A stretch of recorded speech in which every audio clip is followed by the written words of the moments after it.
오늘 아가서 2장의 말씀을 마주합니다. 우리가 어제 살펴봤던 아가서의 시장 1장은 서로를 향한 첫사랑의 고백이었다면 오늘 2장의 말씀은 그 사랑 안에서 안식하는 것, 또 그 사랑의 부르심에 일어나는 장면이 담겨져 있습니다.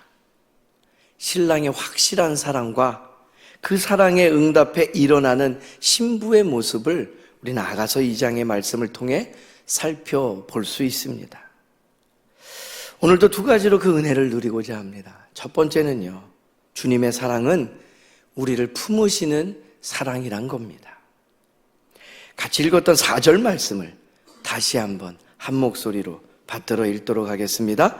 그가 나를 인도하여 잔치집에 들어갔으니 그 사랑은 내 위에 깃발이로구나. 이 장 앞부분에 보면요, 그 신랑의 사랑 안에서 안심하는 신부의 고백이 나옵니다. 1절을 눈으로 보십시오. 나는 사론에 수선하여 골짜기에 백합화로다. 신부는 자신을 골짜기의 어느 한 꽃인 백합화뿐입니다라고 고백을 해요. 특별할 것도 없는 들꽃이란 얘기죠. 작은 백합. 그런데 이것이 신랑의 눈에는 가장 사랑스럽고 소중한 존재로 비춰집니다. 그래서 신랑은 2절 말씀에 보게 되면 여자들 중에 내 사랑은 가시나무 가운데 백합화 같다라고 표현을 해요. 세상 속에 섞여 있는 것 같지만 우리 주님의 눈에는 분명히 구별된 사랑하는 자, 저와 여러분이 그렇게 보인답니다. 그리고 나서 기록된 것이 조금 전 우리가 같이 읽은 4절의 말씀이에요. 그 머리 위에 펄럭이는 깃발, 한 단어가 쓰여 있습니다. 사랑. 4절 말씀 하반절 다시 보십시오. 그 사랑은 내 위에 깃발이로구나. 무슨 말이냐면요, 전쟁터에 나가면 군대의 소속을 나타내는 깃발이 하나 꽂혀 있습니다. 그런데 하나님의 백성 위에 세워진 깃발은 사랑이라는 거예요. 오늘 하루를 시작하는 우리 위에도요, 실패와 연약함 위에도요, 주님은 정죄가 아니라 사랑의 깃발을 세워주신답니다. 우리 안에 주님과 함께하는 자리에는 항상 사랑이 꽂혀 있고 사랑이 머물게, 그 사랑 가운데 거하게 우리를 만든다라는 거예요. 그래서 오늘 본문에 쭉 내려가면 16절 말씀에 그 신랑은, 주님은 우리에게 이렇게 말씀하셔요.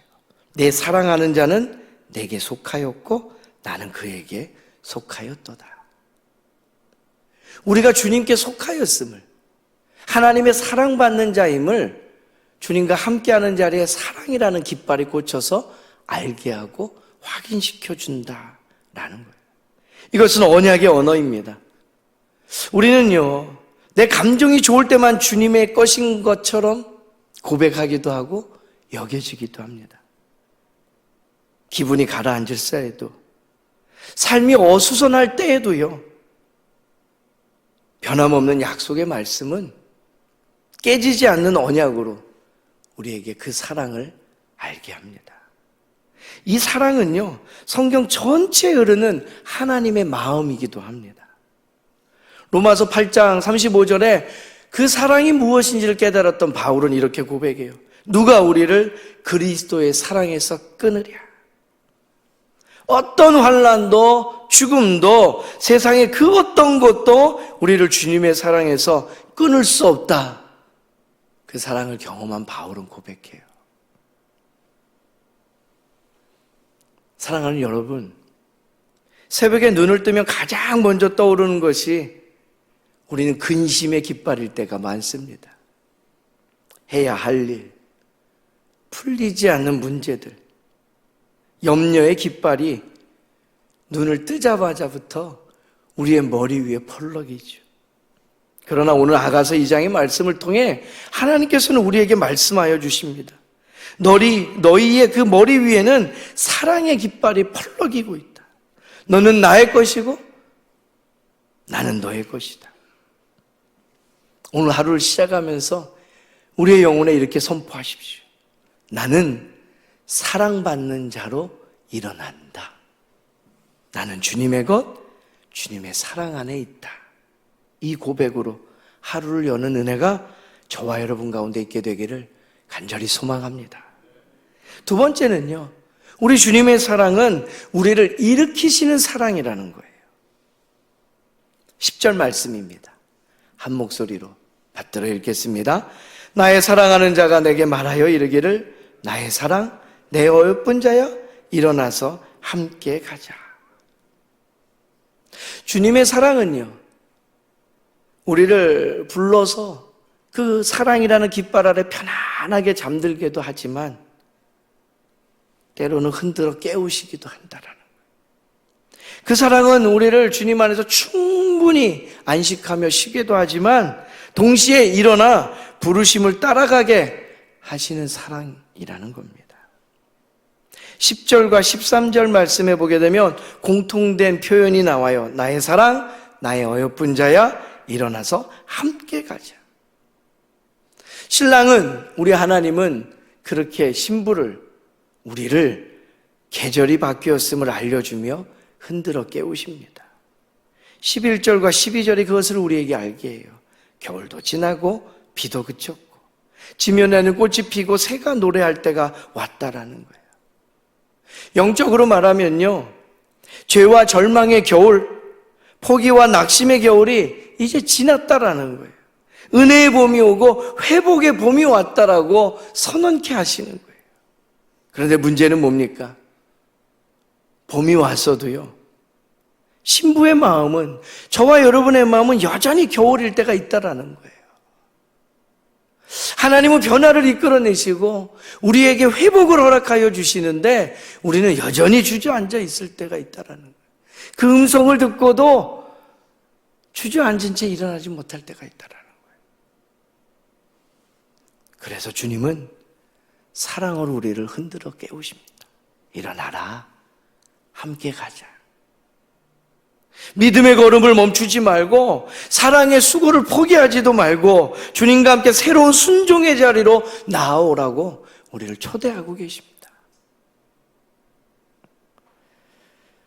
여기서 한 가지 꼭 놓치지 말고 봐야 될 말씀이 있어요.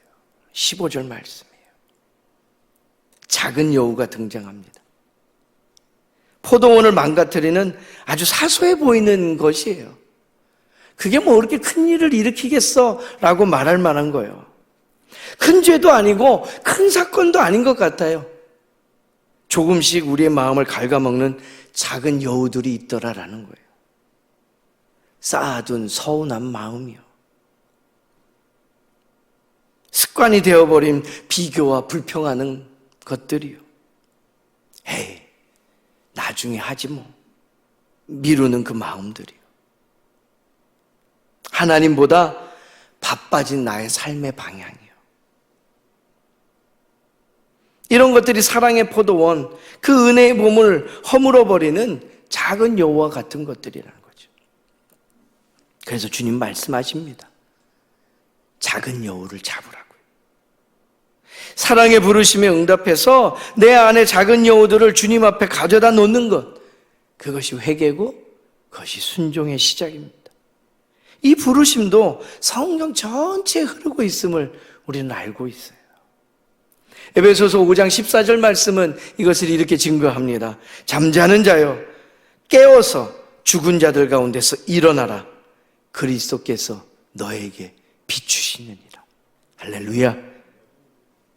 은혜의 봄이 왔는데도, 은혜의 해가 떠올랐는데도 영적으로 여전히 졸고 있는 우리를 향한 하나님의 사랑의 말씀이에요.